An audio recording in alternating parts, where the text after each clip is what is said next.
नमस्कार, आपण पाहत आहात कल्याण बुलेटिन।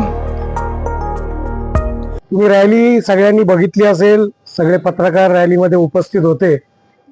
सर्व मतदार हे 20 नंबर पॅनलच्या 4 उमेदवारांच्या पाठी अशा पद्धतीने पाठिंबा देत रॅलीमध्ये सहभागी झाले होते।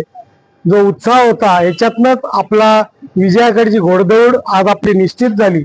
कुठली निवडणूक असली तरी आम्ही शिवसेना, भाजप आणि आरपीआय हे कार्यकर्ते हलक्यात घेत नाही आणि आम्ही निवडणुकीला जागे होत नाही। तर आम्ही 5 वर्ष काम करतो। तुम्ही बघत असाल आज शिवसेना, भाजप, आरपीआयचे सगळे कार्यकर्ते हातात हात घालून काम करतात। त्यामुळे आम्हाला कुठल्याही गोष्टीची काळजी नाही। जेवढे लोक होते मतदार होते एवढ्यांनी मतदान केलं तरी निवडणूक आमची यशाकडे जाते। इतकंच या प्रसंगी सांगतो। जनतेला मी एवढंच सांगेन, सगळ्यांनी उतरून मतदान करा। भारतीय जनता पार्टी, शिवसेना, आरपीआय युतीच्या उमेदवारांना विजयी करा। केंद्रामध्ये, राज्यामध्ये भारतीय जनता पार्टी आणि घटक पक्षांचं सरकार आहे। इथे सुद्धा ट्रिपल इंजिन सरकार येऊ द्या। या कल्याण डोंबिवली महानगरपालिकेचा आपण सगळ्यांनी मिळून विकास करू। नमस्कार, आपण पाहत आहात कल्याण बुलेटिन।